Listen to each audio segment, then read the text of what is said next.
ये गाना रफ़ी साहब के लिए बना था, मगर इस गाने को रफ़ी साहब से गवाया नहीं गया, किसी और सिंगर से इस गाने को गवाया गया। कुछ लोगों का मानना था कि ये गाना ज़्यादा बेहतर इसी सिंगर पर फिट रहेगा, रफ़ी साहब पर नहीं। कौन ये सिंगर थे जिनको रफ़ी साहब के हिस्से का गीत मिला और कौन सा वो गीत था, किस फिल्म का गीत था, आज मैं दोस्तों आपको बताऊंगा। बने रहिएगा वीडियो के अंत तक मेरे साथ। दोस्तों चैनल पे अगर नए हो तो चैनल को सब्सक्राइब कर लीजिएगा, बेल आइकन भी प्रेस कर लीजिएगा ताकि नोटिफिकेशन आप तक पहुंचती रहे। नमस्कार, मैं महेश कोहली बॉलीवुड संगीत के सफ़र से।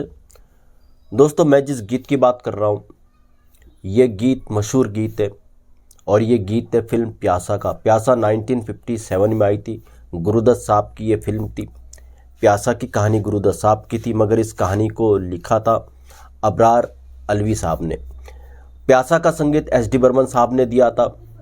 प्यासा के गीत साहिर लुधियानवी साहब ने लिखे थे और प्यासा सुपर डुपर हिट मूवी रही है अपने दौर की, और आज भी ये मूवी क्लासिक मूवी की श्रेणी में आती है। प्यासा की वो खासियत है।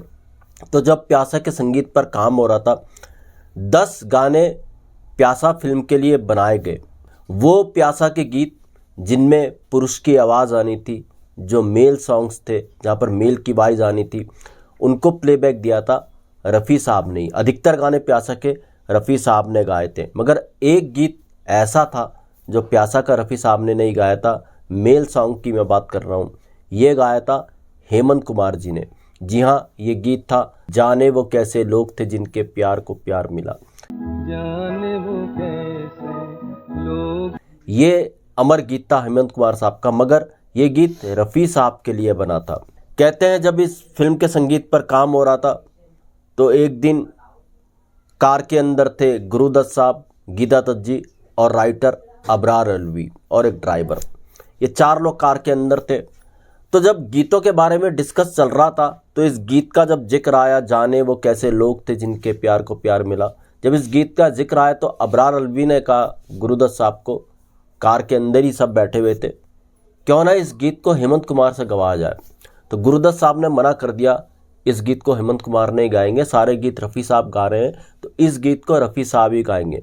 गुरुदत्त साहब के बगल में बैठी हुई थी Geeta Dutt ji, legend Indian playback singer, Gurudutt साहब की वाइफ।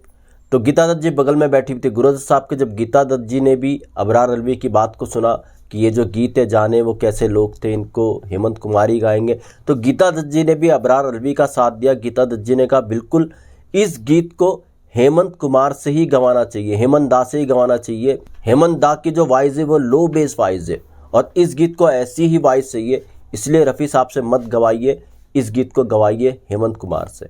जी हाँ, इस तरीके से कार के अंदर ही हेमंत कुमार इस गीत के लिए फाइनल हुए और बाद में इस गीत को जाने वो कैसे लोग थे, इस गीत को फाइनली हेमंत कुमार की आवाज़ में ही रिकॉर्ड करवाया गया। और कहते हैं एस.डी. बर्मन साहब ने भी वादा किया था हेमंत कुमार से कि हर साल वो एक गीत अपना उनसे ज़रूर गवाएंगे। तो ये सब बातें हेमंत कुमार के फेवर में गई और एक अमर गीत प्यासा का हेमंत कुमार को मिला।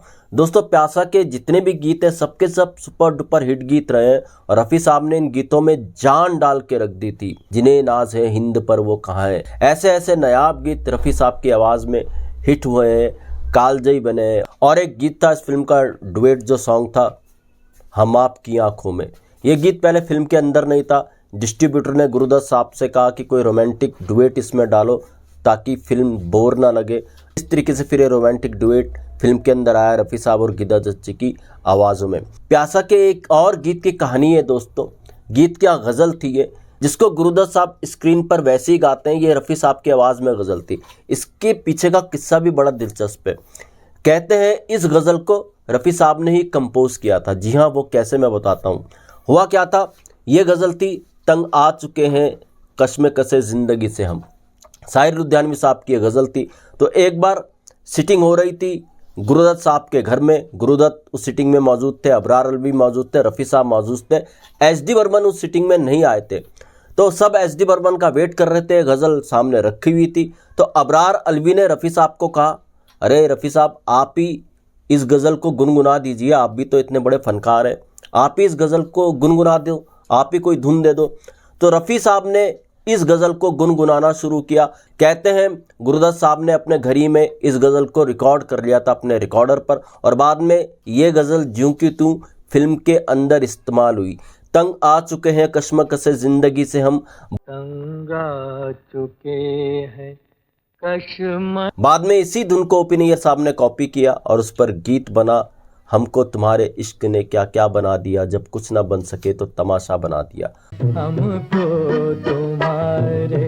और रफ़ी साहब ने ही बाद में ओ.पी. नैयर साहब के म्यूजिक डायरेक्शन में इस गीत को गाया।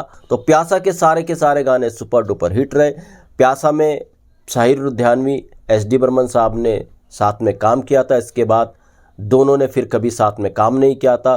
प्यासा के दौरान ही एस.डी. बर्मन साहब और साहिर लुधियानवी की खटपट हो गई थी। एस.डी. बर्मन साहब का कहना था धुनें महत्वपूर्ण होती हैं गीत को हिट कराने में, और साहिर लुधियानवी का कहना था शब्द महत्वपूर्ण होते हैं गीत को हिट कराने में। इसी बात को लेकर दोनों में बहस हुई और बाद तक फिर दोनों ने कभी साथ में काम नहीं किया। तो प्यासा के सारे गाने सुपर डुपर हिट रहे, मगर प्यासा का ये गीत जाने वो कैसे लोग थे पहले रफ़ी साहब के लिए ही बना था, क्योंकि सारे गीत रफ़ी साहब ही गा रहे थे। मगर अबरार अलवी के सुझाव पर और गीता दत्त जी के सुझाव पर इसको हेमंत कुमार जी से गवाया गया। तो दोस्तों ऐसे भी किस्से वैसे किस्से मैं आपके लिए लेकर के आता रहूँगा। महेश कोहली को दीजिएगा इजाज़त। Goodbye, good luck and take care.